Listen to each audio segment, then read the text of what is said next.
So, I was gone for 1 week, right? Right. I come back, and I see that you've got one of those squishy bathtub, foot drying mats. So I go to the bathroom, and I'm squealing. You even heard me through the door squealing about something. Like, oh, you got a squishy mat. And then it's only made better because it's 100% Arabian cat fur.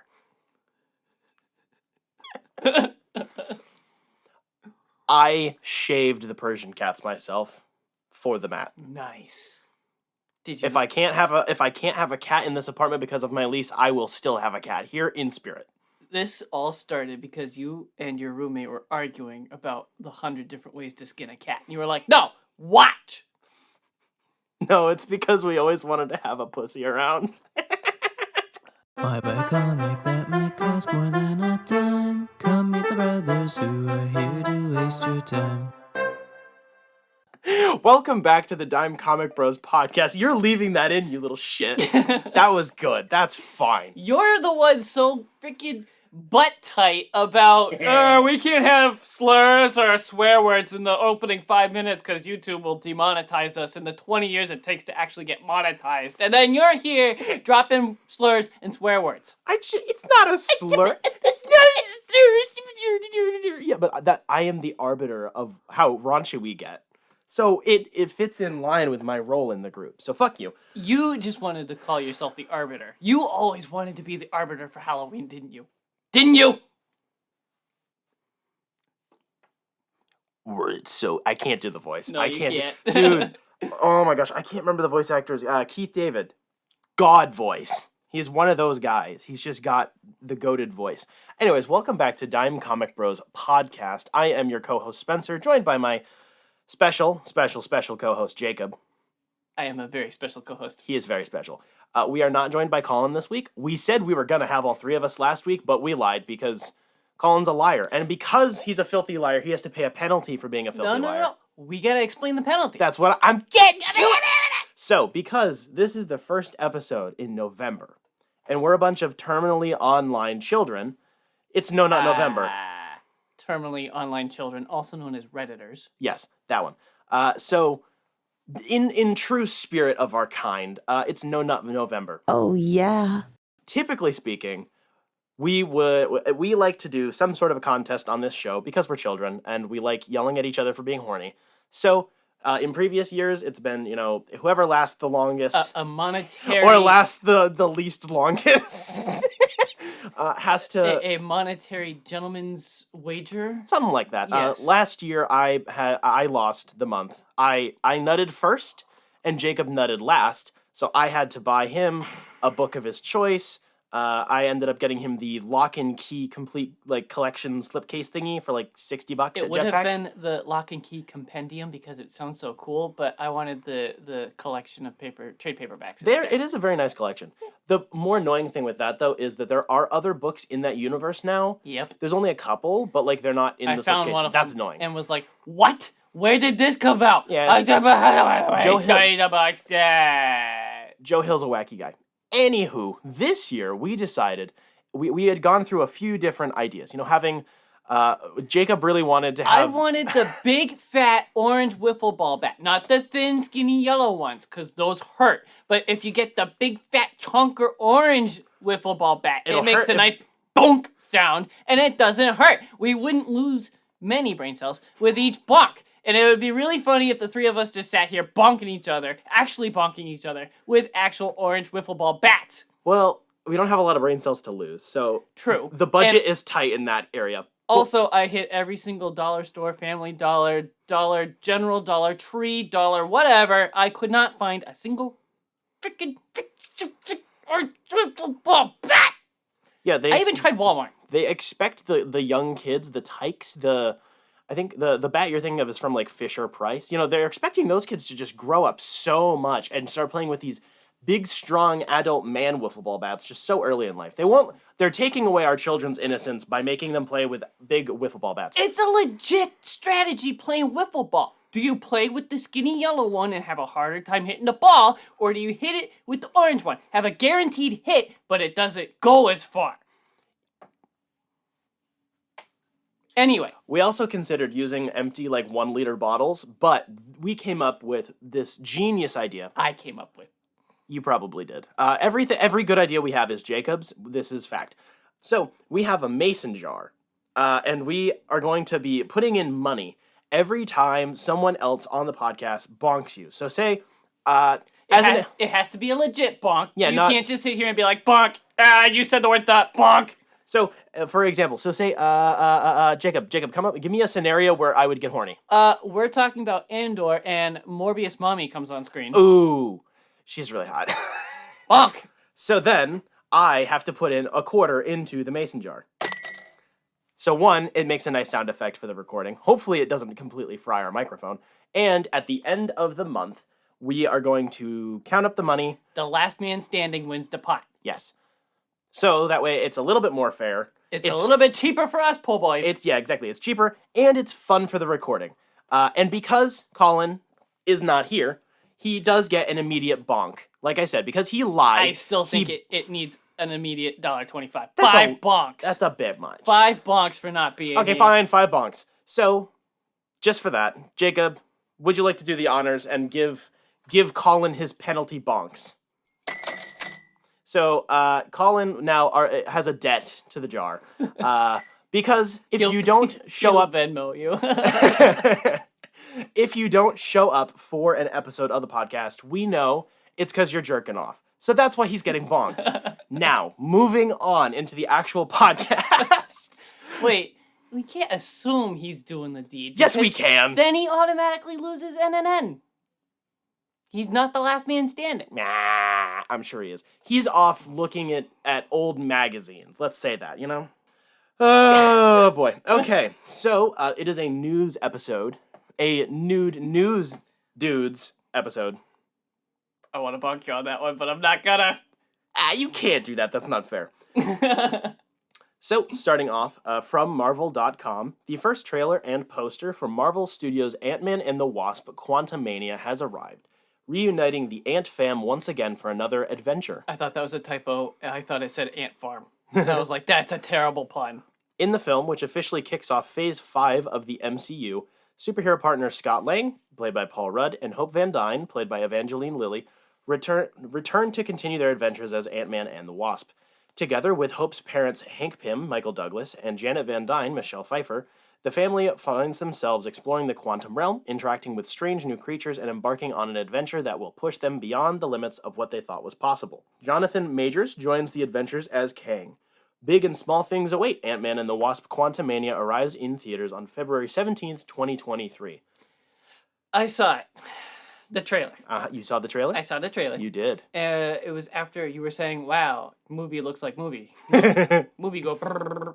And I finally have some skepticism of this movie because it looks exactly like Thor: Love and Thunder with its CG. Yeah. And that makes me go, oh no. No. Yeah, there's a handful of shots which look okay.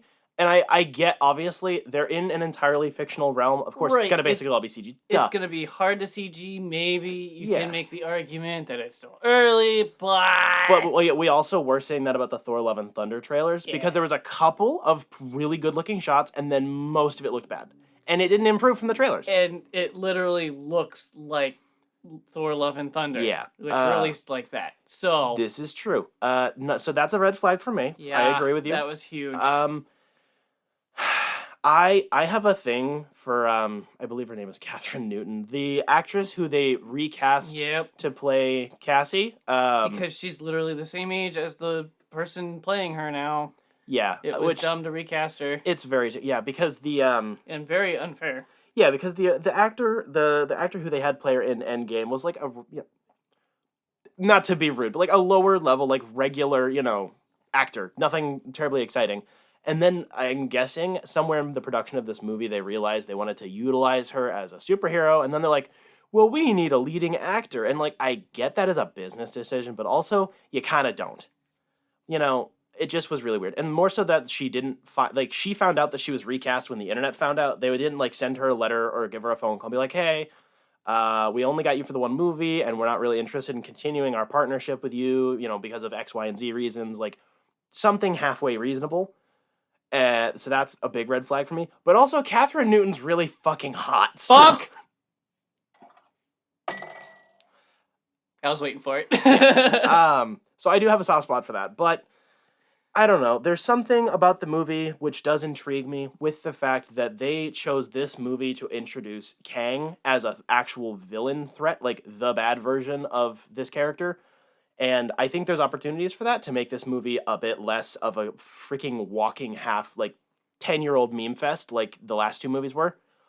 But I don't trust them to do that. Peyton Reed, the director of this movie, is like the epitome of like mid, Like he's competent enough, but he has no personality. And in any of his movies or directing, he even did an episode or two of The Mandalorian. It was like the boring one.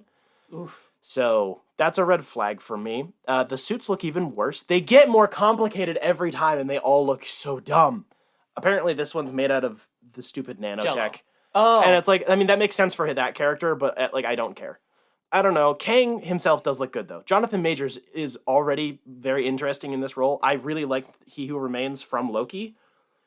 And he's jacked as hell, which helps. No, you can't bonk me twice on the same topic. Not fair. Oh, no, that is not a rule. I can bonk We're you making it a rule. What? Nope. I don't know. He looks cool. The suit does look good for him, but Ant-Man and the Wasp is my second least favorite MCU movie, and by that I mean I hate it with a burning passion. Wait. Let me think of what your first one is.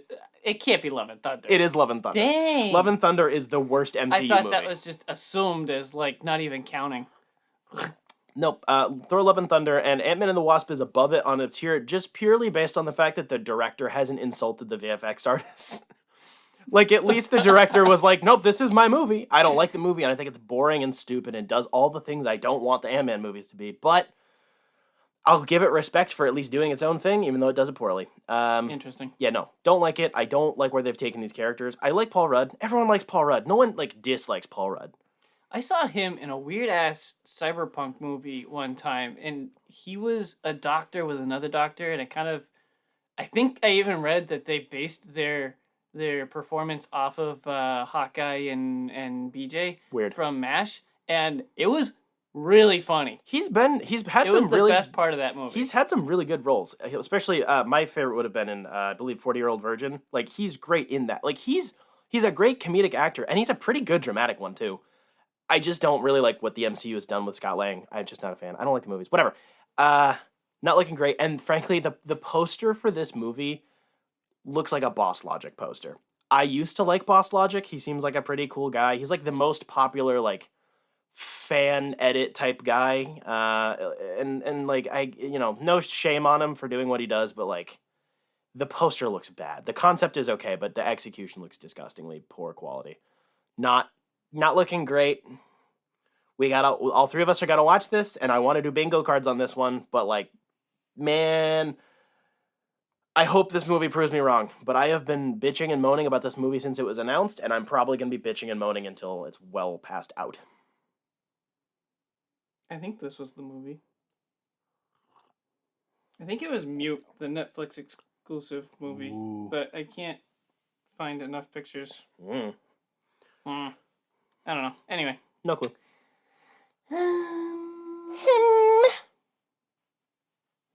From Marvel.com, it's time to deck the galaxy. Lights, presents, trees, snowflakes, candy canes, and Kevin Bacon. In the Guardians of the Galaxy holiday special, the Guardians, who are on a mission to make Christmas unforgettable for Quill, head to Earth in search of the perfect present. Marvel released the first trailer and poster for the holiday special, streaming November 25th on Disney+.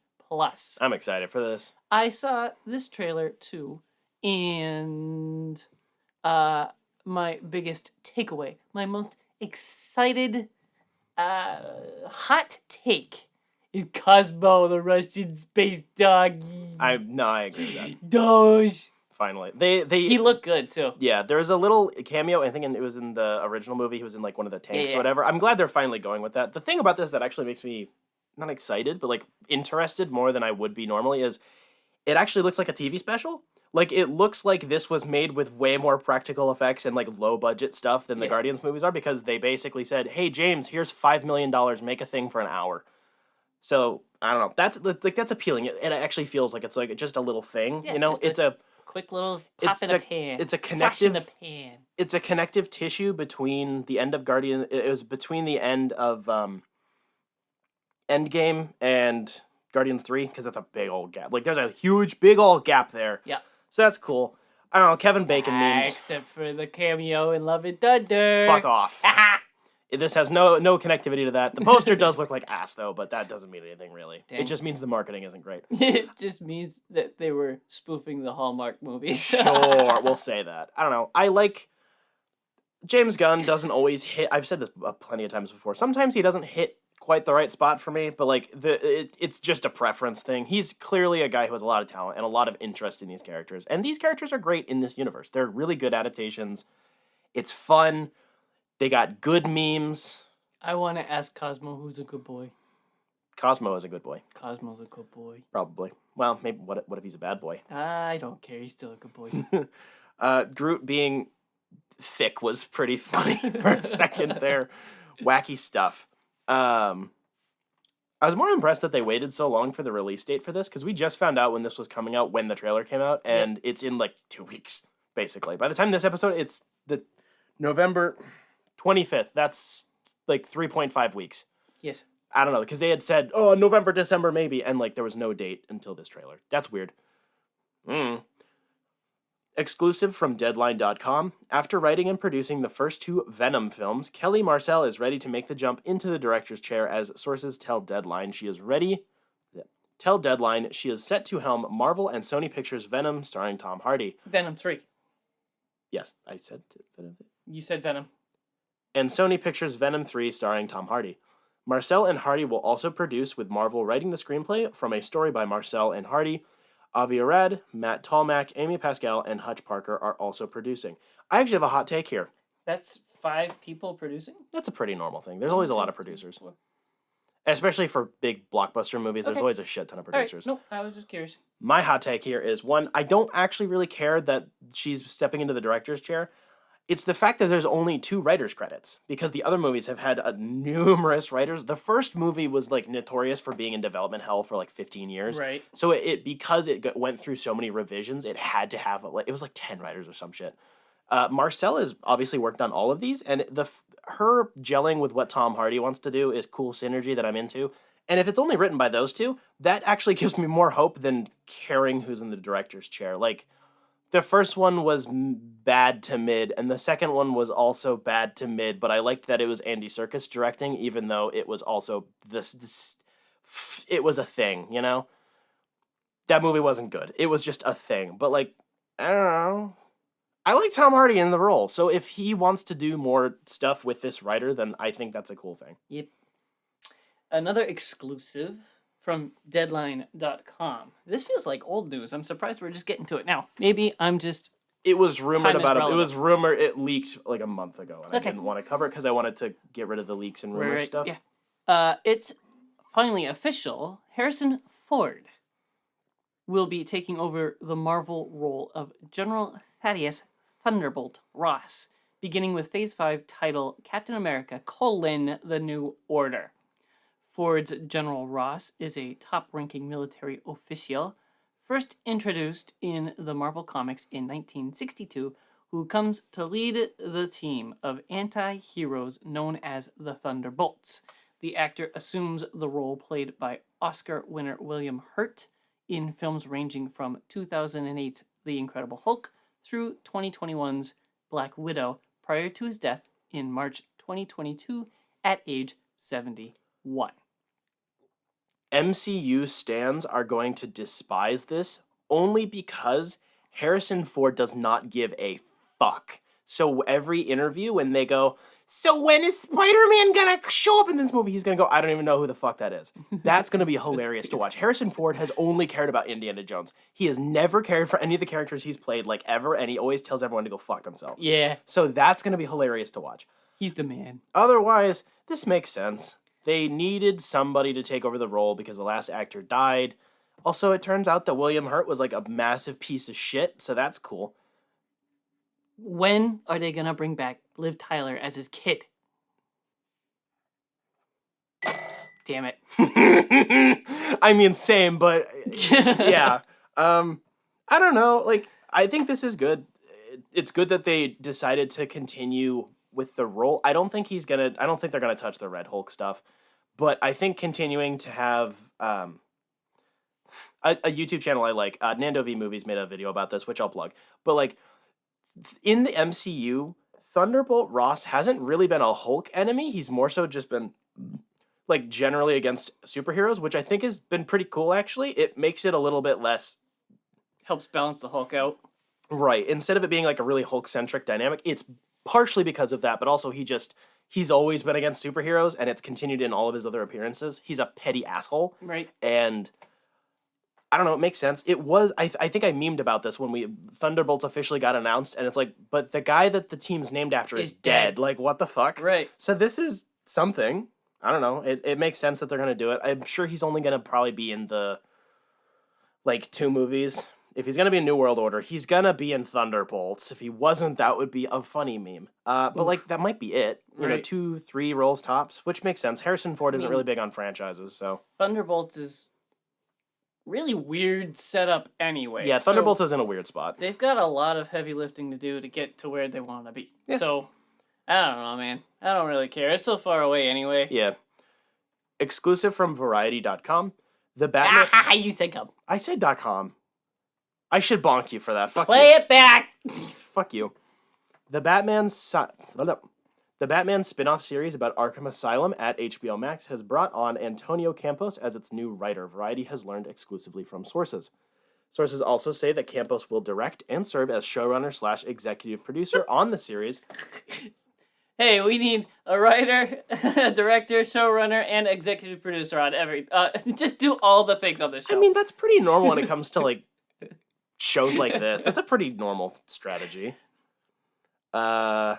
Should his version of the show ultimately go forward. Although Matt Reeves has previously said that the originally planned Gotham PD series had kind of evolved into what is now the Arkham Asylum show, an individual with knowledge of the situation now says that the two are in fact completely separate and that the Gotham PD series remains in development. Hell. Campos is no stranger to HBO Max, as he previously worked on the streaming service of the critically acclaimed true crime limited series The Staircase, which was fucking great. Never heard of it. Campos was the writer, director, executive producer, and showrunner of that project, which starred Colin Firth and Toni Collette as Michael and Kathleen Peterson, respectively. It debuted on HBO Max in May of 2022. Aside from The Staircase, Campos' previous TV credits include exec producing and directing multiple episodes of the hit USA Network crime anthology series The Sinner, including the pilot and season 2 premiere. He also directed an episode during the first season of the Marvel Netflix series The Punisher. On the feature side, he wrote and directed films such as Simon Killer and After School. His film, The Devil All the Time, based on the novel by Donald Ray Pollock, was released in 2020. That was on Netflix. The cast included Robert Pattinson, Tom Holland, and Riley... How the fuck should I say that?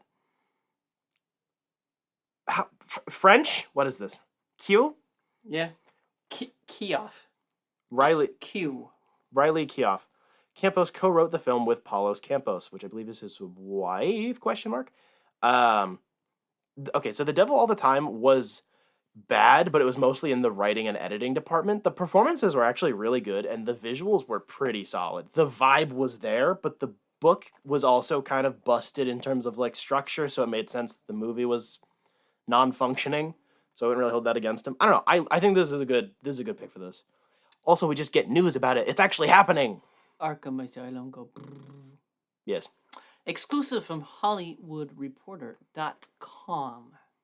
The hierarchy of power in the DC universe really is changing.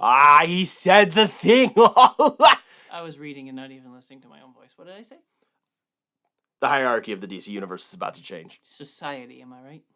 I wonder how many times The Rock has said that phrase in the past, 3 years. In a stunning turn of events, filmmaker James Gunn and producer Peter Safran have been tapped to lead DC's film, TV, and animation efforts as co-chairs and co-CEOs of DC Studios, a newly formed division at Warner Brothers that will replace DC Films. So basically, DC hired their own Kevin Feige. They found their Kevin Feige. Wow. Yeah. The unprecedented move in which a top director will assume a top executive post marks the end of a months-long search by Warner Brothers Discovery CEO David Zaslav. Suck ass man. Continue. Victor Zaz. Keep that in. He sucks. To replace DC Films boss Walter Hamada, who departed the studio last week. Good riddance. He sucked ass. That search had all of Hollywood guessing and playing executive bingo for who would land one of the most coveted and challenging jobs in town. So, of course, DC said, hey, let's look at the director that has made us the most money and just give him the job. Well, they could have done that, but, that didn't work out that great last time. So we'll go with pick two. No, they can't go with that one. Yeah, they already fired him. Yeah, they can't. Yeah, we can't backtrack and admit we were wrong. So we'll go with the next best option, which, power to him. Keep going. James Gunn says, "Joke's on you." Joke's on you. I'm gonna make 10 more seasons of Pissmaker. I'm gonna hire him back. Dude, imagine. Gunn will focus on the creative side of things, while Safran, I just want to keep calling him Saffron because of the chick from Firefly, will focus on the business and production side. Both are expected to continue and to direct and produce projects respectively. They will report directly to Victor Zsasz and work closely with Warner's film bosses DeLuca and Pamela Abdi. Abdi's nuts. Abs for days. Sources say the deal runs 4 years and Gunn will be exclusive to DC. Rip Guardians of the Galaxy. He said he was already done. I know, anyways. I'm kidding. I sounded like Colin. Eat my ass! The goal is for them not just to be producers, but to truly function as executives, even as Gunn will occasionally hone a movie. Unlike Marvel Studios, DC has multiple films set in separate creative universes, and according to sources, Joker filmmaker Todd Phillips' work on the upcoming sequel, which goes into production later this year, will not fall under Gunn and Safran's purview, and instead will be overseen by DeLuca and Abs for Days. Matt Reeves, who worked under Hamada, has a budding universe based on his The Batman movie. It is unclear under whose purview Reeves' future projects would fall, but everything else moving forward would be under Gunn and Safran. We're honored to be the stewards of these DC characters we've loved since we were children, Gunn and Safran said in stereo in a statement. What? There's no other way they could have said it unless they were completing each other's sentences. We look forward to collaborating with the most talented writers, directors, and actors in the world to create an integrated, multi-layered universe, blah, blah, blah, blah, blah. We're so excited and all that other bullshit. I got bored reading the quote. That's fair. So, this is a good call. Not like, every fanboy wants to pretend like they can run the DC universe and whatever, which, no, we can't. We don't know how this works. But, everybody likes Gunn. The only people who don't like Gunn are, like, the actual Snyder cultists. The one guy that went back 20 years and found a bad tweet on Twitter? Yeah, which was a whole fucking... That was literally headed up by, like, actual Nazis. It was a whole fucking thing. So, like, nobody dislikes Gunn. People might not be super into it, but, like, he clearly has a passion for these characters. He's said that 1,000 times over. He has good relationships with both major studios. He's buddies with Zack Snyder, so that helps, too. Truth comes out. I have a point that I'm gonna make. No, that's not horny. Calm down. Oh. We haven't gotten to talking about Henry. Then we can do that, but not now. It makes sense. More seasons of Pissmaker. He'll probably get to make another Suicide Squad movie. Like, all that stuff makes sense. He made a successful movie starring Starro and Sharkman. Yeah. He clearly knows what he's doing. And that's good because he said that he's kind of done with the stories he wanted to tell at Marvel, so they get to part on good terms. Apparently, he talked to Kevin Feige immediately after this decision. Feige man and said, I'm coming for your job. Yeah, man. something like that. Like, he's on good terms with people, and that helps. It's like nobody dislikes James Gunn.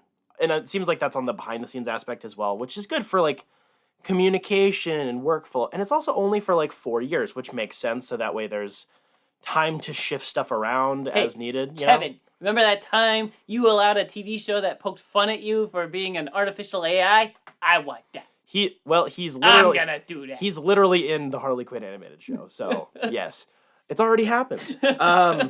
This is nice. It's good just because the past few years have been fucking turbulent. Like wait. Did he tell Kevin, I'm gunning for your job? I'm gonna kill you. I don't know. Like, I have not disliked pretty much any of the DCEU movies except outside of the theatrical versions of Justice League and Suicide Squad, and like Wonder Woman 84 is pretty rough, and we'll talk about Black Adam later. But like, the fact that it's so turbulent is the thing that's more concerning rather than the movies getting like completely fucked. Like, I still like most of them, but the fact that there's no cohesion anywhere outside of the filmmakers texting each other and being like, yo, dude, you did that thing in your movie, so like, let me know the details so I can do that in my movie. Like, that's the amount of communication they've had on this. So it's good to have somebody overseeing it who's an actual creative and a producer, so it's not Kevin Feige is now making creative choices, which seems to be driving some parts of the MCU into the ground. He should be making business decisions. So that way there's this partnership between a creative person and a business person. It actually seems like a smart idea. And also, I'm just saying, as an idea, this is more likely than I think you would think on surface, because Gunn and Snyder have already worked together. Snyder's first movie was a James Gunn joint. That was a Dawn of the Dead was a James Gunn written movie directed by Zack Snyder. Imagine for a moment, if you will, we do get a merge, a smooshing of the two ideas of the universes. We can retrofit all the movies in, and James Gunn gets to write a Justice League follow-up. Bonk, you're fantasizing. I'm just saying. You're fantasizing about freaking Zack Snyder. I'm soft. Calm down. I'm just saying that's actually feasible, and it could work as a movie. If that was an option, I'm just saying they might go for it. I don't know. It's just a thing. I'm not riding on that. I'm just saying that that's something in the back of my head that's like, that could work. Because Snyder doesn't write his own movies. He's had different writers on all of them. It seems really weird that it's only a 4-year deal. I mean, obviously, that gives them room to extend their deal, but it seems like that would only be a couple of movies. 4 movies, 5, 6 movies, maybe. So you're going to have the James Gunn era of 4 years. I don't know. It seems like pretty, like a very, very short time. I get what you mean. It definitely seems short, but that doesn't seem like that could really be a bad thing. It would rather have them need to renegotiate and extend it rather than we get stuck with something that isn't working and we don't like for too long. Like, because clearly what they had before was working. That's what I mean, is DC felt like really locked into what Snyder was doing and they didn't like it, and then they fucked with everything. And then there's been 18 different people running DC over the past few years with no cohesion. Like, once The Flash and Aquaman 2 are out, that's the last of the movies that will not be like remotely associated with the new team of people producing anyways. So like, that's a lot of stuff, because right now, this moment we're in with DC is fucking weird. A movie just came out which is going to make 15 Black Adam badillion dollars and, be the meme that Morbius wanted to be. And Batgirl got canned when it was done. And The Flash has been reshot 50,000 times. And Aquaman's been reshot a couple of times. And they're retrofitting Ben back into that movie. Like, this is a fucking crazy bunch of shenanigans. So, like, I don't know. Gunn will probably want to direct one of the movies that out of this next batch. And then, he'll produce, like, 4. That's fine. I'm kind of wondering if they're just going to can Flash. There's been so many shenanigans around that. I get it, but like, they have to make some. They've already done the thing is, if they hadn't marketed it, I would have bought that before the marketing kicked off, because then it would be it's sunk costs, but they won't put more money into it. Right now, they're basically done putting money into it and the marketing. They need to now release one final trailer now that once it's the reel is locked. Like they're done doing anything to it. They put out one trailer with the real release date. It's 2 months from now. Oh dang! I didn't realize. I mean, like they do it before, like 2 months from now. Like they finally go, whoop, last trailer done. Like they've already put in so much work into the marketing already. I mean, like so did Batgirl. No. They didn't market it, but it was done getting snipped. But that's what I'm saying is the marketing cost is usually equivalent to the production cost. Right. So, like, if they had done the $200 million probably to make Flash before however many shenanigans happened, like, they've already put the work into making it, so now they just have to figure out how much more they can put into marketing it to salvage the image and all that fun stuff. Like, they've already put in $400 million. Like, they have to get a return on it at this point. They can't write that off for taxes, because the thing with Batgirl was like a weird legal scenario because it was like a streaming service movie and shit. Like, they can't write the Flash off and get tax money. I don't know, but like Gunn coming on board is good. It is kind of weird. It's so short, but like, whatever. If I get one more fucking Henry Cavill Superman movie out of this, then I'll be happy. That's fine. I'll take that.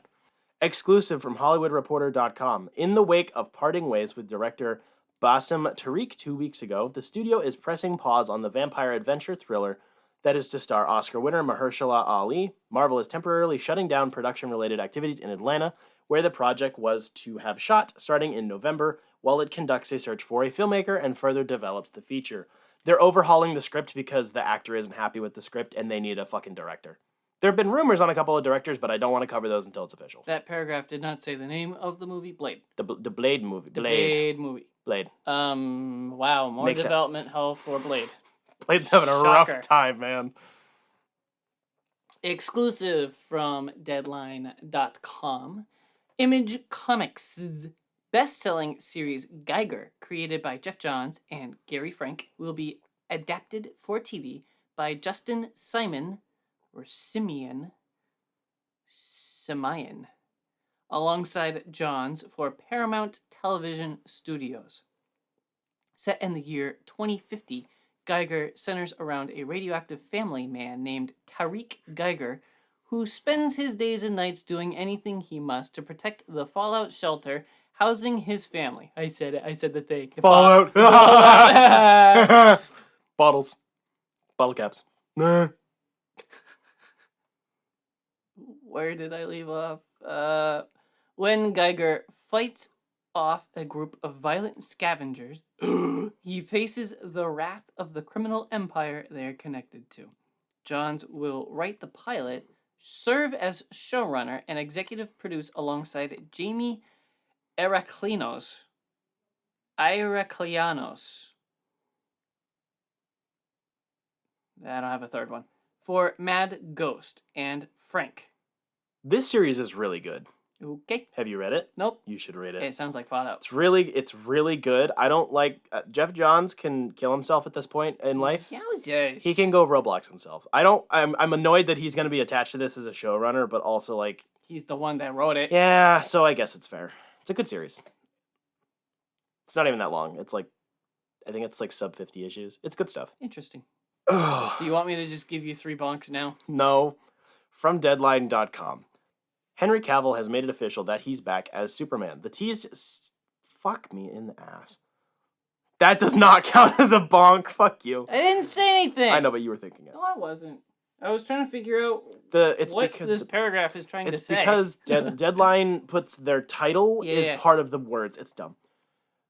Henry Cavill has returned as Superman. Nothing shocking here, especially since he appeared at the end of this weekend's $140 million grossing #1 global hit Black Adam, starring Dwayne "The Rock" Johnson as Black Adam. But Henry Cavill has made it official that he's back as Superman.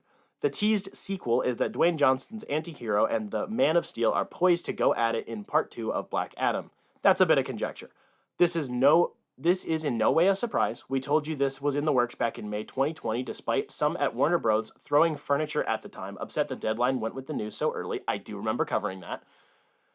Deadline hears that Cavill is still in final talks, and there's no Man of Steel 2 yet, as there's no writer or director, but this is the way the universe is moving. Insert meme of the stupid Chopper show where he throws the chair. It's just Warner Brothers throwing the chair at Deadline. Yeah. But this is the way the universe is moving. Warner Bros. Had no comment when reached. I wanted to wait until the weekend before posting this, Cavill says in the video he posted to social media, because I wanted to give you a chance to watch Black Adam. I still haven't, by the way. I know you haven't. He shared an image as well as the video of what we see in the Dwayne Johnson DC title is a small taste of things to come, says Cavill. So I watched it. I won't get into the details. I'm just going to say I squealed. I'm very happy. The video was really nice. And the image that Cavill shared on his Instagram, in addition to the video of him talking, is now my new phone wallpaper. Because it is a new image of him on set for Black Adam. Because he's wearing the Man of Steel suit. Because Henry wanted to wear the Man of Steel suit again, specifically because he wanted it to be nostalgic. I nutted. Now there's your bump. There you go. It makes sense that they are announcing that they want him back. Apparently, this is pretty much all The Rock's doing. I will give him credit for that. The Rock, I have mixed feelings on, depending on the day. But if The Rock got Henry back, fuck it, I don't care. I will die for this man. Stop there. I'm going to do the meme. Oh, you're going to do the meme. That's a great song, by the way. I had forgotten how good it was. It's a great fucking movie, and he legit can actually kind of sing. It's not half Yeah. bad. It's not singer level performance like her, but it's pretty good for being The Rock. Who's her? The actor who played hers fucking great. She's an actual musician. Is that her name? The character Moana. No. The actor, whatever the fuck, random bullshit I just said. I thought there was an actual musical artist called her. Maybe I'm crazy. No clue. Okay. I don't pay attention to pop shit. I'm excited. Blah, blah, blah. Blah, blah, blah, blah. I'm excited. I'm happy. Zach released a video after this and was like, oh my gosh, I'm so happy for you, Henry, my boy. I'm happy. I wish I could be taken back too. My fathers are happy. I am happy. I will bonk myself. Because Henry do be looking juicy. Moving on. I was going to say I was only going to give you one, but then you went there, so... Episode 8 of Star Wars Andor. Oh my god, Andor. Oh my gosh, Star Wars Andor. Andor is in prison. He does prison things, and Andy Serkis beats the shit out of him, metaphorically, with his words. Wow. Okay, so I might have just been in a really, really, really bad depressive episode when I watched this the first time, but watching this initially was very depressing. I was sitting on my couch at 11 p.m. the other night, and I was like, this is life, and oh my gosh, I can't do anything. I don't know. It was striking so true at the moment, and I think I was just in a bad mental state. I rewatched it again with Jacob today. Good shit. Father Andy Serkis is my one note. I did not expect to see Andy Serkis popping up, but that's cool. I really liked his character and all that associated stuff. You love to hate him. Well, yes. He's a very hateable dude. Most of this show, I think, is also just appealing to me because I'm also a middle manager. So I necessarily participate in the systems I despise. This is my life. They understand me. Society or whatever. That was nice.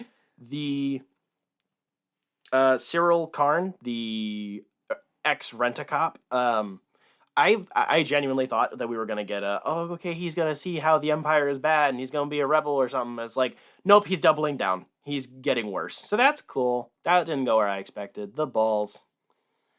There's a lot of plot points, a lot of story threads in this TV show. And as of right now, 8 episodes in, it kind of feels like Andor is a decoy. He barely participated in the heist for 3 episodes. He was the driver, and nobody ever looks at the driver. And now he's in prison, not really doing a whole lot besides prison things. And then the rest of the show is following Mon Mothma and Father Skarsgård and who else are we following? Many rebels. I get what you're saying, and I agree. And the Empire is hunting down Andor, but he's just a guy stuck in prison. It feels like it's intentional that Andor is the decoy, so that the Empire is trying to track him down as if he's the mastermind, and all the other things are happening instead. I agree. I get it. I think that's not necessarily all intentional, but I think it's because he's primarily a passive protagonist. Stuff happens to him. He doesn't do stuff. I think probably near the end of the season, which is the midway point of his destined 2 seasons of stuff. I think he's going to flip the switch. Do something. He's going to, because that's the thing is he's been running away from everything, like from the start of this. It's just him running away from conflict to conflict. Like he's just running. He's trying to not participate. He's trying to keep his head down, blah, blah, blah. I mean, there are things that he's trying to do, but some stuff, it just falls apart every time he touches it. Right. So like the fact that he was left with the manifesto and like he's basically getting pushed away by the handful of people that he does know, like his surrogate mother is dying and like blah blah blah, like something's gonna happen and he's gonna finally have his watershed moment, and then he's going to be very different in the next season, like because you don't want to see him angry.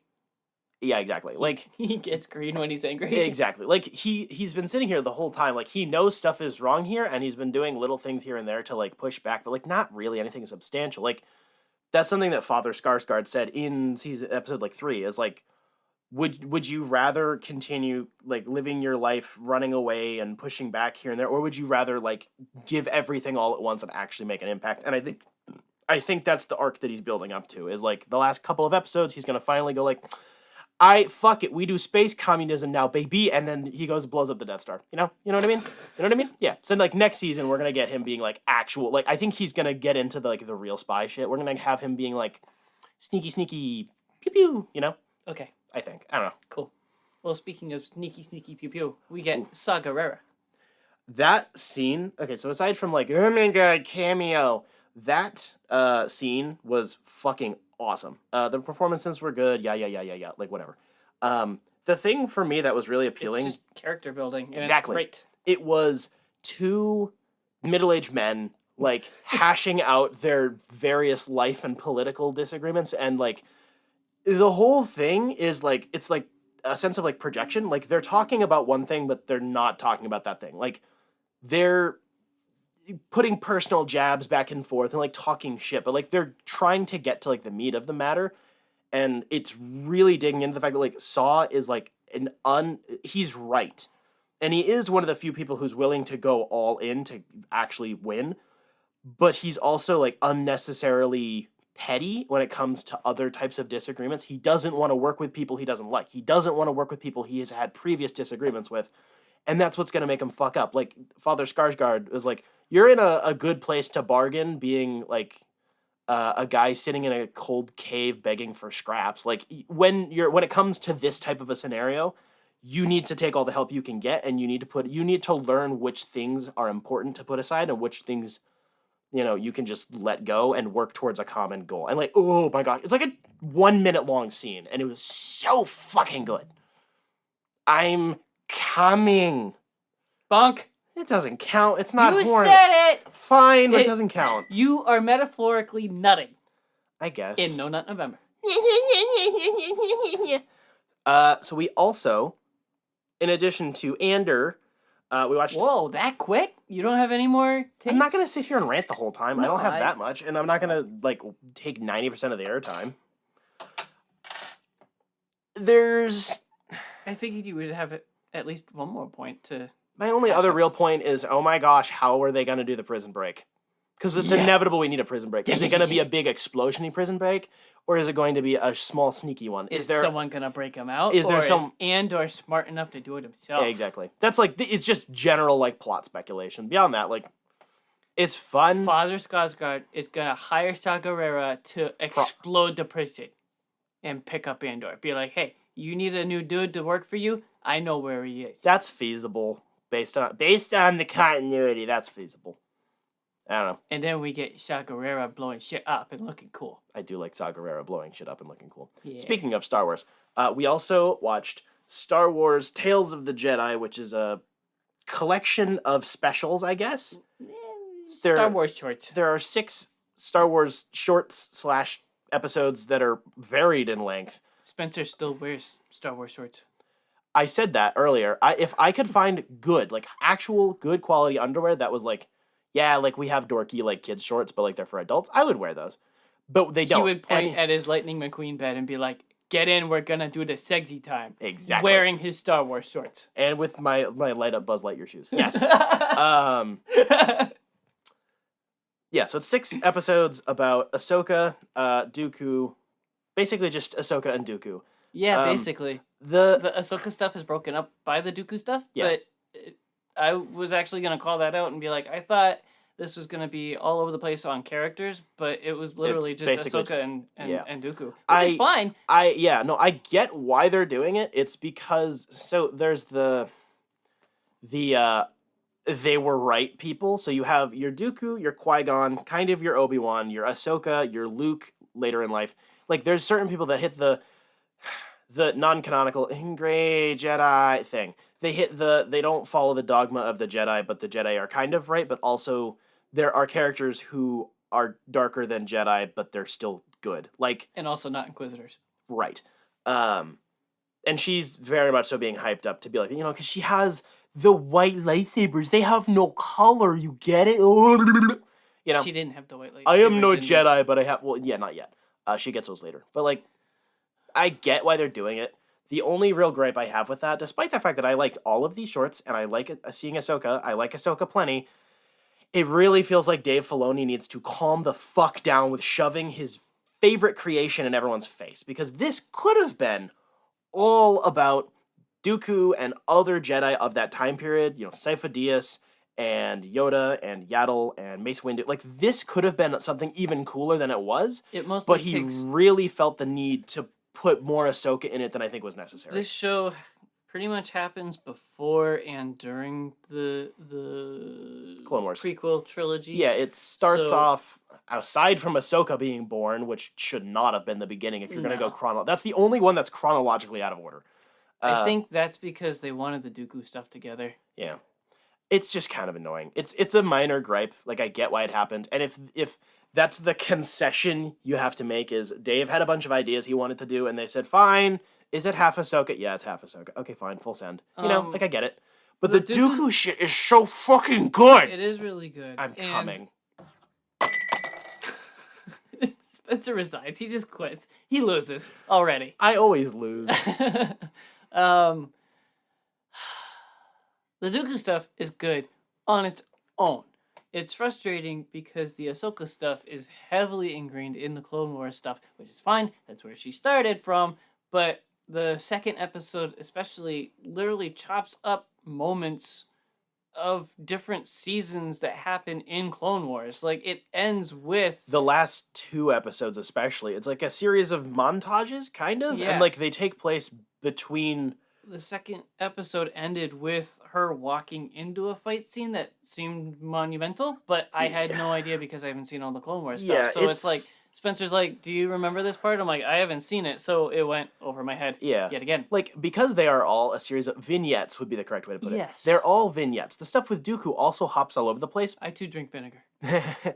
But because most people don't have as much familiarity with Dooku, and the moments that Dooku goes over are a lot more pivotal to his character, it feels more connective. If you want to just watch the Dooku bits of this together, it makes a cohesive arc.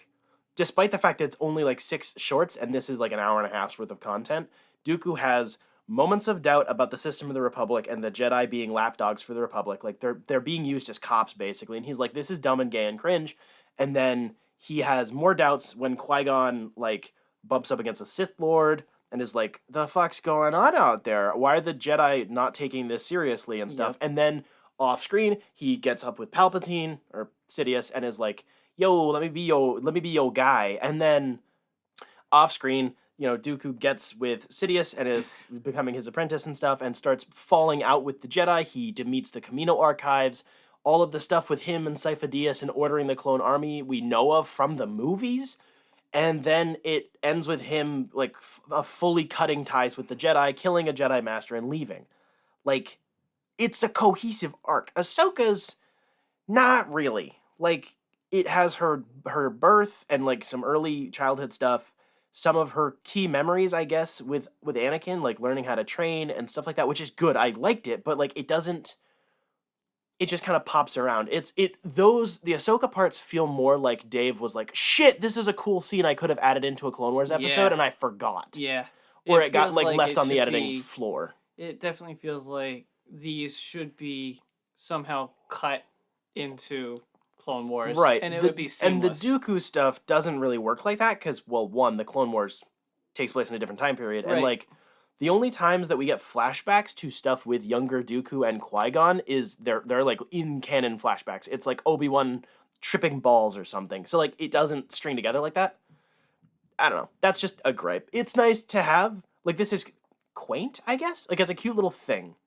I might be more likely to rewatch these than rewatch a couple episodes of the Clone Wars. They're less exciting, but there's also some really cool stuff in here, and they're over quick. Short and sweet. Yeah, like most of the sections are probably like 10 minutes a piece. Yeah, I think they were 15 a piece, but yeah, like they're all kind of different. It's like the ones in the middle. All the credits. Yeah, so it's like, oh, it's just a nice little bit.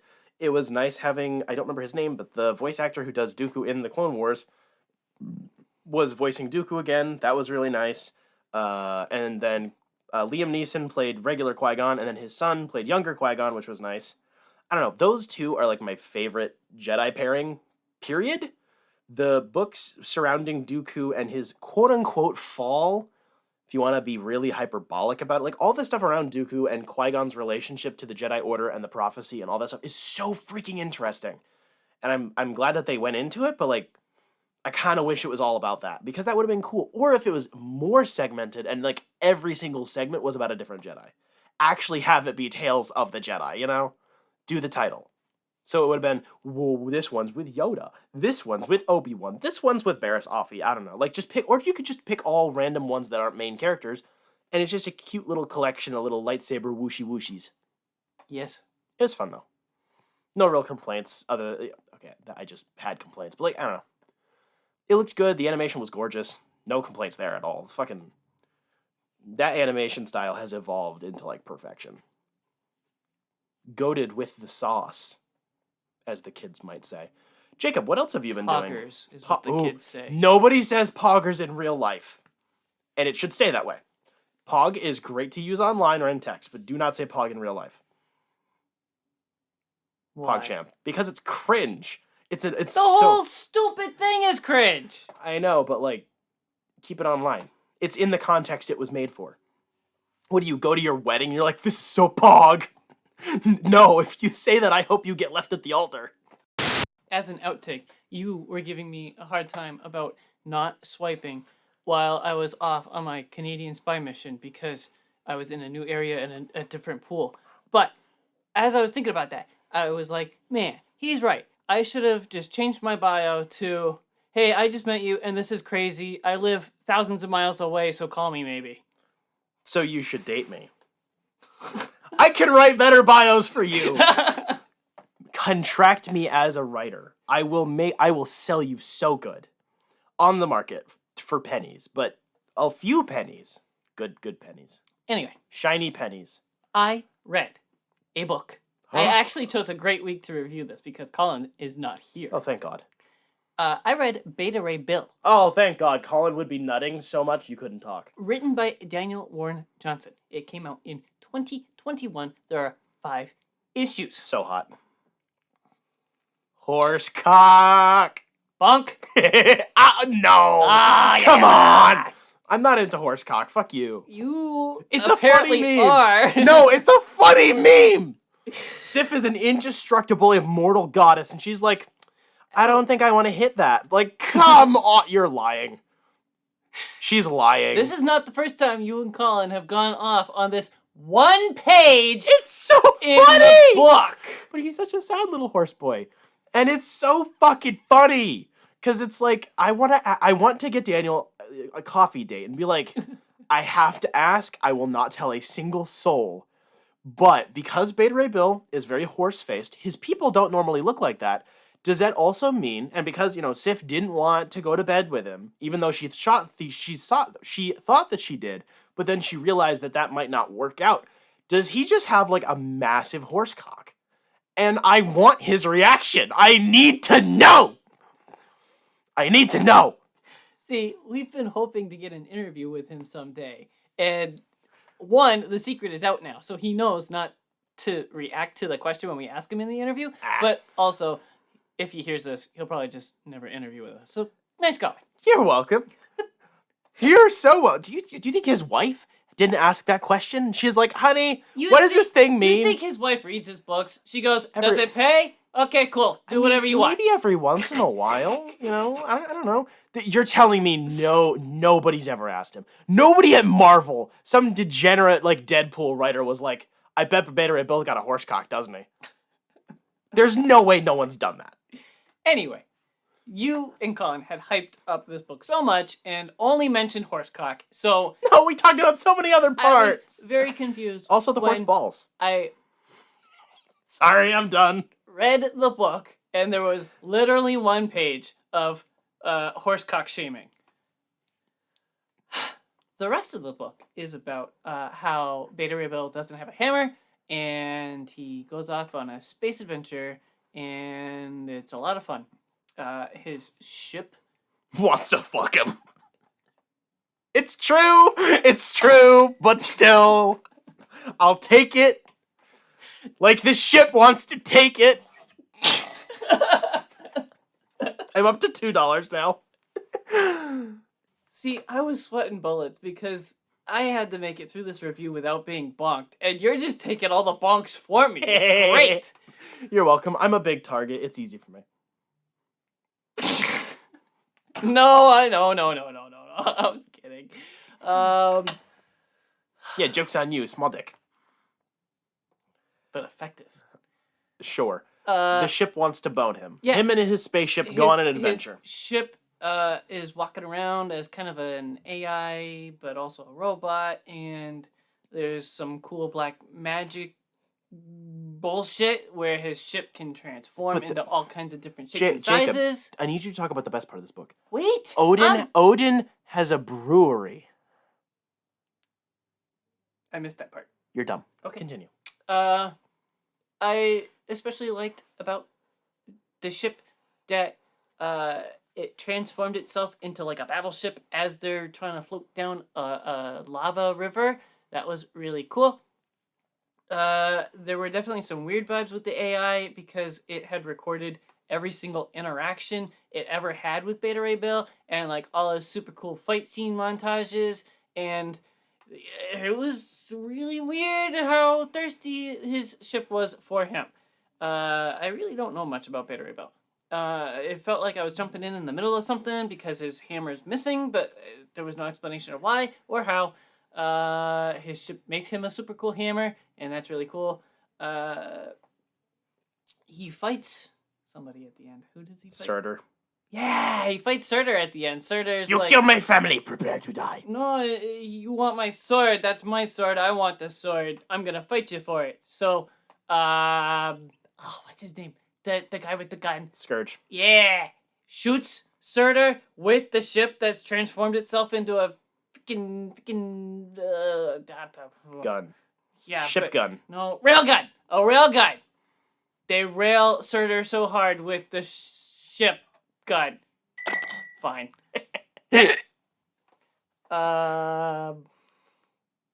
This book is legit. Throw everything at the wall. Yeah. It's written by Donny Cates, isn't it? Or nope, it's coming off Donny Cates' run or something? It's off of Donny Cates' Thor stuff. Yeah. So that it felt very similar to the batshit crazy stuff Donny Cates would do. Yes. And that's kind of what makes it great. Metal. Okay, Colin. I have absorbed Colin's life force this week. Where are your complaints about this book? What do you not like? The ending felt like sequel bait, but also kind of weak sequel bait, and also kind of seemed like, I don't know, it just felt like, I know this isn't going to go anywhere, but I got to do some sort of sequel bait, so it was very half-hearted.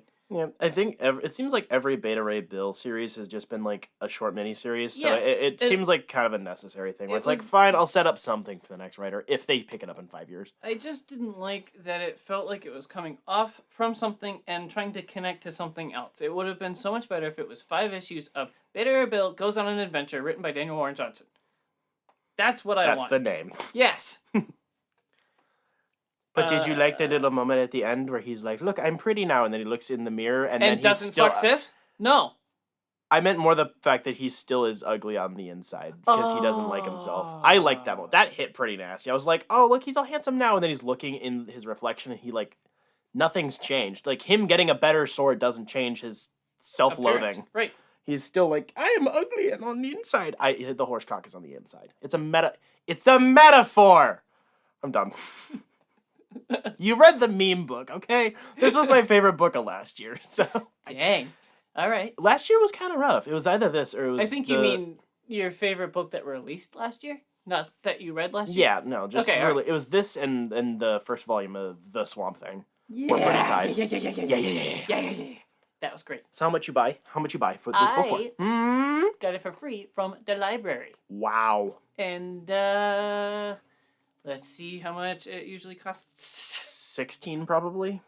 Knowing Marvel. Between $15 and $17. Cover price is definitely between 15 and 20. Yeah. It's a normal Marvel trade. Normal Marvel trades always feel a little bit overpriced. They should be around 15, not 20. Yeah. So, I would advise $15. That's fair. I agree. The art is great. It's great. It's very, very boom. I think boom. the artwork has a lot less descriptive action words than Powerbomb. Yes. And that's not a complaint. I like it. It was effective. It looked good. Powerbomb, it gets a little distracting with so many action words in the background. Yeah, I think that's kind of mostly necessary because it's basically all fights. Right. So like you kind of have to fill up You more kinda page have to. space. Okay, I need you to tell me what I should talk about. So I have a Robin book about all the Robins. I have a Joker book. I have a Batman book. I have another Joker book. I have a Fantastic Four book. I have a book about Damian. And I have a book about Doctor Strange's wife. And I have a book about Doctor Strange and the Punisher.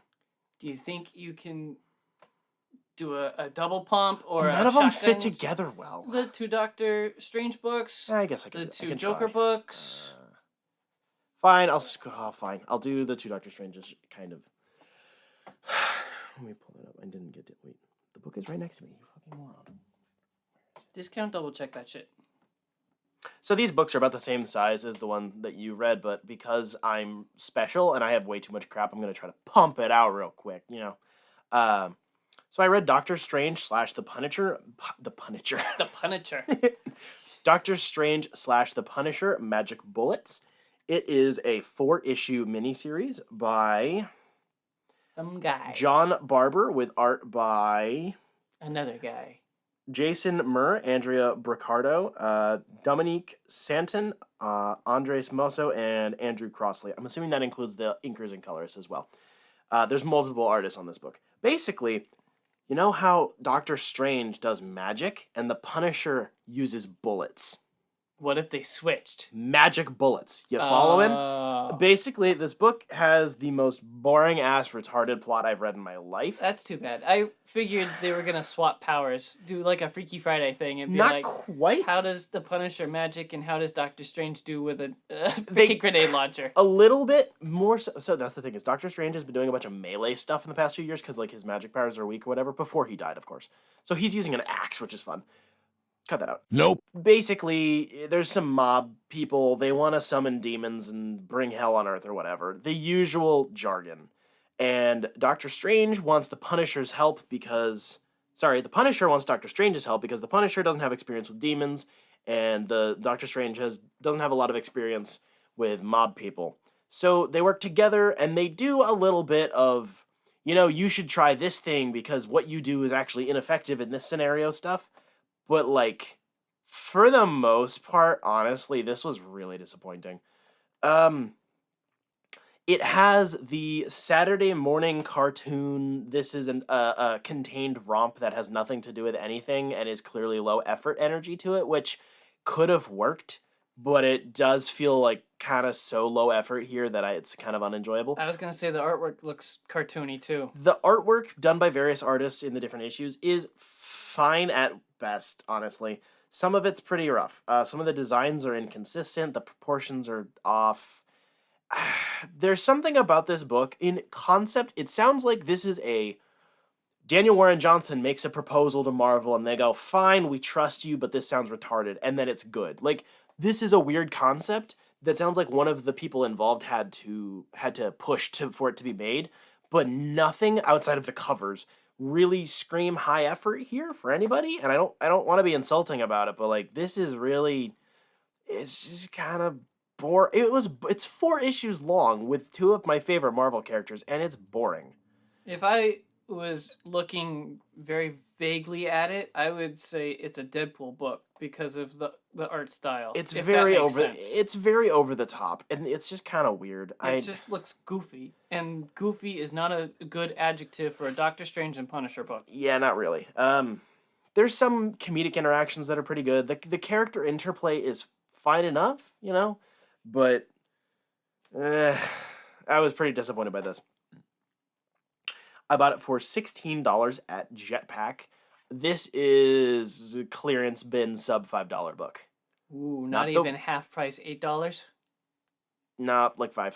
Dang. This is not the worst thing I've read all year or even recently, but this is not It's on the list. It's on the list. It is on the list. It's not like offensively bad. It's just so it's how so I have It's just not good. It's not bad, it's not good. It is the way that I deal with the 10 numbers, the 1 to 10 system, which I don't like. So like 1 to 3 is bad in various shades. 4, 5, and 6 is mediocre. So like 4 is a bad mediocre and 6 is a good mediocre. It's average, but like it's fine enough is like a 6 usually. And if it's suitable, I guess, but it's not good, is like a 4. This is like a 4. So it's like a 2 out of 5. It's like this could be much worse, but it's not worth rereading under like any circumstances. I wouldn't even flip through it for the art because it's so meh. Yeah. Real dumb. That sucks because like that's a cool character interaction I would have wanted to see. It's a cool idea, but like there's nothing unique done in this book So are you gonna hang on to this book, leave it on your shelf, or are you gonna actually throw it away? I'll put it on my shelf. Give me so much shit for doing the same thing. I throw away like god awful books. That's about it. So another thing that I did read, which was much better, and is also related to Doctor Strange, but kind of sort of not really, I read Strange, Volume 1, I Belong to Death. It is the first 5 issues of an ongoing, I think it's planned to be like a sub-25 series that came out this year in the year of our Lord, 2022, and it falls out of the events of the death of Doctor Strange. So this is about Strange, Clea, his wife, who is now the Sorcerer Supreme on Earth, as well as of the whichever hell dimension she's from. So she is. So that's the end credit scene we saw in Doctor Strange 2? Yes. Wow. Don't remind me. But yes, Clea is a very long-standing character in She's been here since like issue 4 or some shit. They've been married numerous times. She's had her memory wiped, all sorts of crazy stuff. So he's dead. He passes on the title to her, and she's like, "Okay, sick, but I'm gonna go sicko mode and I am not my husband stuff," which is great. It's really fun. Clea, the magical psycho bitch. Pretty much. The art here is fucking awesome. The designs are really cool. It's flashy enough for a Doctor Strange, but like Doctor Strange can be really interesting in a lot of different ways, art-wise. Just the way that Marvel's magic system works, it can be really in-depth. It could be really flashy and fun. You could get anime or manga-esque with it. This is pretty good medium ground for everything. It's flashy enough where a normal reader who's not really into Marvel's magic stuff could read it and be entertained, but it's in-depth enough where I can tell that effort's been put into it. This was written by Jed MacKay, who wrote the Death of Doctor Strange event, and I believe has been doing other Doctor Strange-related things recently. Don't quote me on that. I believe he is also writing the Doctor Strange is currently in like Purgatory and Tripping Balls book that's coming out soon. Again, don't quote me. The art is done by Marcelo Ferreira. Just art across the board, really good. The covers are also really good. They're definitely like digital art, like CG digital art, but they're still good. Good composition. The fact that I think this was originally planned or announced as like a short miniseries, and then they decided to extend it, means the structure here feels kind of weird. It definitely feels like this was rejiggered around in the middle of the writing process. There's a lot of disconnected plot lines, which are very brief, but big stuff like Clea Clea and Wong go to some back alley place in New York because, like, that's where all the magic vendors go or some shit. And it turns out that there's a company that sends mercenaries there. And, like, there's a bunch of weird plot lines that don't connect yet. And it feels like they were meant to connect differently than they will, if that makes any sense. It feels like something was tweaked here. McKay really knows how to write the magic stuff. It just has enough of a cohesive logic to it where it's enjoyable to read. You don't have to ponder it and be like, so how would that work? But it also doesn't encourage the type of, like, nitpicking bullshit that people do with magic systems all the time, especially in comics, where it's like, well, if you could do that, well, you could just put a portal around his head and close it and like, it doesn't make my brain go to that place, right. Which is nice. And I really appreciate that this story is, like, addressing lost history from Clea's life. She had her memories wiped for a long time, and then her memories are all coming back, and it's like, well, people don't remember me, but, like, I had a life with Steven that he doesn't even remember, and he's dead, and, like, all sorts of fun stuff with that. Her mom, who's, like, absolute raging bitch crazy lady from whichever dimension they're from, is... Raving bitch dimension? Yeah, something like that. Wait. Whatever dimension they're from, as in where all the raging bitches come from? Where Dormammu is from. Oh. Because that's her uncle, whatever. Her mom shows up and she's like, sweetie, I'm so happy for you getting another title. Oh my god, you're so slay queen. And then Clea's like, Mom, I know you're just manipulating me, so you, like, I'm on your side, fuck you. And then she's like, no, I'm not. And that's like, yeah, you are. And it's like, yeah, fine, yeah, I was. I don't like you anyways. It's a lot of, like, petty family stuff, which was kind of fun. I just really appreciate the fact that the tone is really different. Like, Clea is not Steven. This is a point that's made numerous times throughout it. They're, like, Doctor Doom is, like, they gave the Sorcerer Supreme title to a woman? She's like, yeah, I'm gonna kick your ass now. It's really fun with that. Like, it drives home the fact, like, Steven is... He's a complicated dude. Not like that means much, but, like, he's a warm guy. Like, he teaches children. He's a doctor. He's known for getting along with a lot of people. Clea's kind of a little kooky. She's a little bit of a bitch. Wong likes her, but that's because Wong likes everybody. And she's just like, she'll just kill people. You know, she's just like, I solved the problem. I murdered all of them. Not in, like, she's insane way, but, like, it's effective and it's done. You know, like, no big deal. Versus Steven would, take twice as long to try to negotiate, and she's like, nah, I just like cut their heads off. So that's fun. I appreciate that.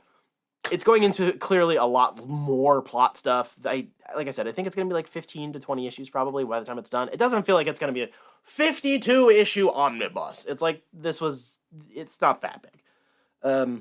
It doesn't feel like a complete book. It definitely feels like an assembly of issues that are part of something more, which I don't dig. That's annoying. It was $15 for all 5 issues in the one trade. 15, I guess, is reasonable. If you can get it cheaper, I would get it cheaper. I gave it like a 4 out of 5 on Goodreads. It has some just general structural stuff that's kind of weird, and I'm not sure where they're going with it, but the character interactions are all really fun. Man, she hangs around with Steven's dead dog ghost, which is great. They go for walkies. It's so much fun. I don't know. I like the magic stuff. You know who else likes magic stuff? Is there another trade paperback coming out after this? Yeah, this just came out. Okay. Like a month ago tops. Yeah, there's already one. I think there's already another 5 issues on top of the original 5 by now. I'm assuming it's going to be like a 3 trade when it's done. Interesting.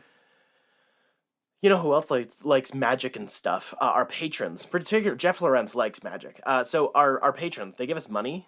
They are patrons. They patron the Church of the Dime Comic Bros. Yeesh, that's some straight up heresy. You're welcome.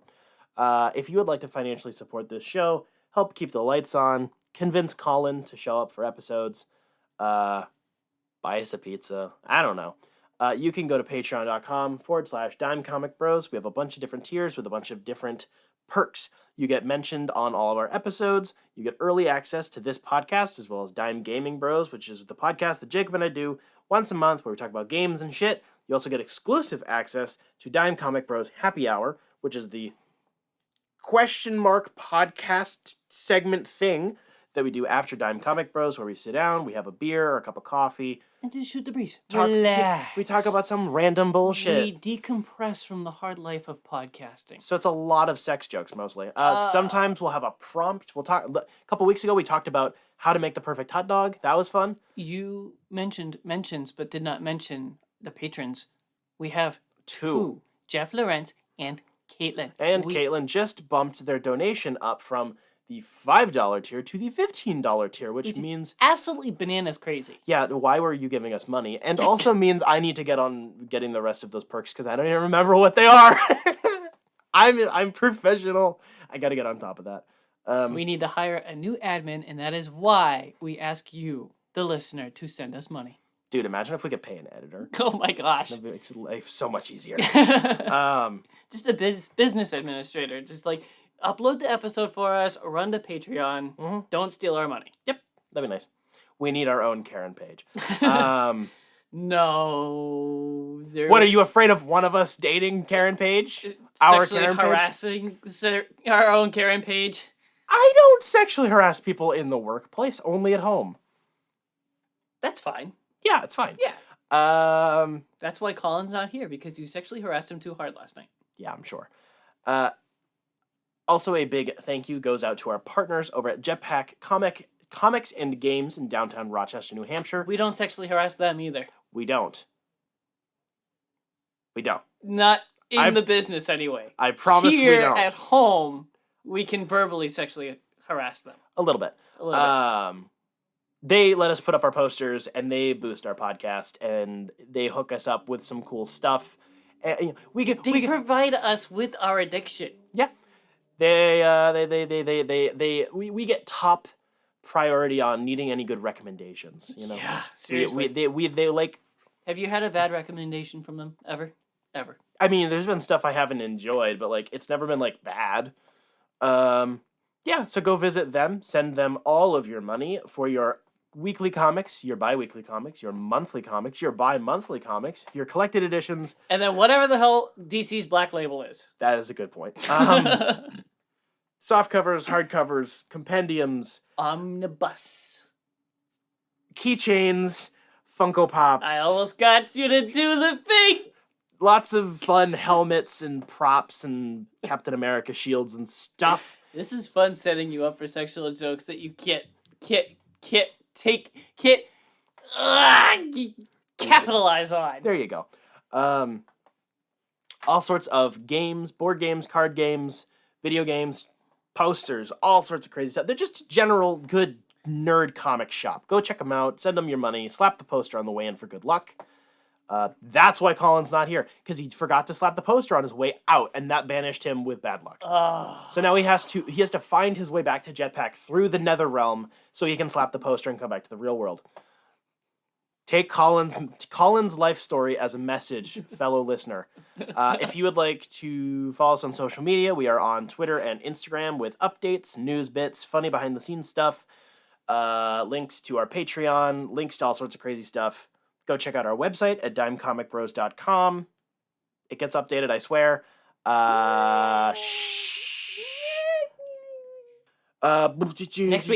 Next week, we will be discussing Marvel's... Hold on, I can't make sure I get the title right. Deadpool. Marvel's Black, White, and Blood Deadpool book, or Deadpool, Black, White, and Blood, which is a collection of various short stories that are all in black, white, and red. Very fun. We're going to be talking about that next week with Colin. If Colin's not here, I will make him come here. That was close to a disaster, but I dodged the bullet. We will be discussing the next episode of Andor. Black Adam. We will also be discussing Black Adam, the movie starring Dwayne "The Rock" Johnson in the titular role of Black Adam. DC's newest anti-hero who's changing the hierarchy of the DC universe. Bring your quotas, boys, because we will be talking about Henry Cavill again. We're going to have to put a timer on that, I swear. I think that's it, and we'll probably get to some personal talking points next week. I don't remember the schedule. I'm not our administrator. I want to bone the Karen page. I don't want to be the Karen page, okay? So tune in next week for all three of us going through the bonk jar. I think at the so Nope, we're just going to do it now. At the end of every episode for this month, we will have a recap of who owes what. Why not? I think we got to do it at the beginning of the next episode. I got to count it up as after the edit. Fine, fuck you, make it accurate. We have to have canonical quarter counts. Fuck you. You just gave me the double finger. I think that's worthy of a bonk. What? No, a double finger worthy of a bonk is this. Thank you very much. Thanks for listening. Thank you for supporting our stuff.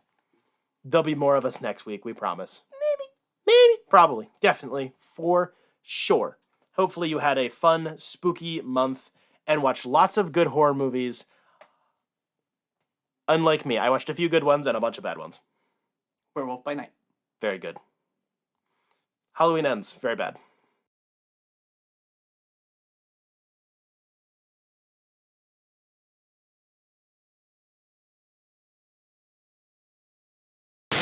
It's my balls. I know. I can't hide my balls. You could be like, I don't fucking care. pose like a cover girl. Dude, in my dream reality, I would be competing in the Mr. Olympia and literally wearing a banana hammock. Like, I don't care.